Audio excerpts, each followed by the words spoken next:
Good evening and welcome to NAZ Today. I'm Emani Payne. A wanted sex offender from Ohio has been arrested right here in Flagstaff. Our top story tonight: after a 2-month-long chase involving several law enforcement organizations, prison escapee Wade Dickinson has been captured. Breaking news around the nation tonight: the first case of Ebola virus has been diagnosed in the United States.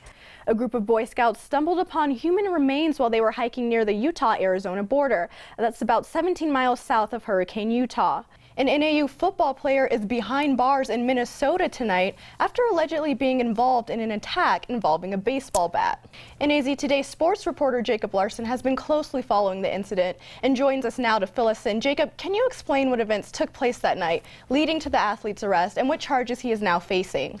No one was injured in the shooting, but police did find 5 bullet holes in the vehicle of a 22-year-old resident of the apartment complex. Flagstaff City Manager Kevin Burke is resigning.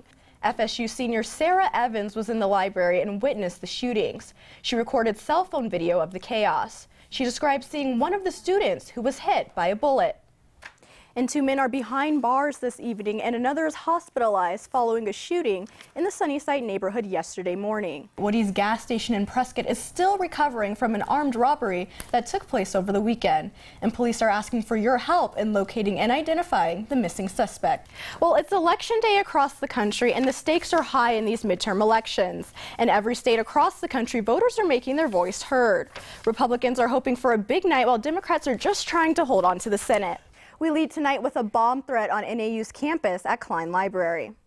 Well, you know, guys, it's a very interesting situation that has really gained some traction over the past few days because people are worried their vote won't count. The self-imposed quarantine of a Payson man potentially exposed to the Ebola has ended. The Flagstaff Police Department is asking for your help in locating and identifying a man who broke into a car earlier this month. Now, while it has been confirmed that man does not have the Ebola virus and never did, some members of his community, however, remain on edge. And Brittany Maynard, the brain cancer patient who is prepared to end her life on November 1st with the aid of a doctor, was recently here in northern Arizona visiting the Grand Canyon. And with Halloween just weeks away, one Flagstaff business is showing their spooky side by transforming into a Halloween-inspired thrill for the community. NAZ Today braved the Ghoulish Garden for a sneak peek. Well, today marks the first full day of fall, and with fall comes lots of neat things like the leaves changing colors and Thanksgiving. Well, some good news for concert goers. It looks like the amphitheater is getting a bit of a facelift. Reporter Haley Joyce tells us more. Something that occurs every 5 years, but this next meeting could bring some real changes to how cities in northern Arizona prepare for hazards like fire and flooding. NAZ Today's Xavier Rangel has more.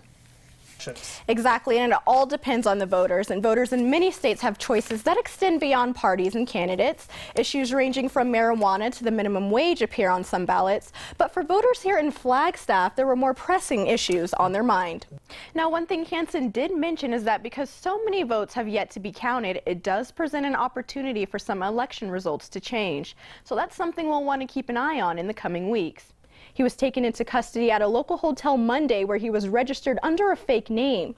The annual Disneyland Half Marathon took place this past weekend, and one Flagstaff man has brought the championship home. Archaeologists have recently discovered a 1,300-year-old village in the petrified forest. Well, while midterm elections kicked off today, the GOP Republican Party got a head start last night, campaigning right here in Flagstaff for one last chance to gain voters before elections. Now, after a several-month-long investigation, the Flagstaff Police Department, alongside the FBI, have identified 3 suspects in the armed robbery of a local jewelry store back in June of this year. Stoffel says that Arizona greatly cares for the animals and wouldn't knowingly put them in harm's way. Sounds like it's still going to be nice enough for us to take advantage of some trick-or-treating this weekend. Yeah, I think the trick-or-treat, living here long enough. Well, an upcoming student housing project is in discussion at the Flagstaff City Council meeting tonight. Now, sexual assault is a problem on college campuses nationwide, but now the White House administration has launched a new campaign in order to address the issue.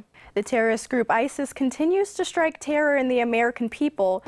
Good evening and welcome to NAZ Today. I'm Emani Payne. Thanks for tuning in.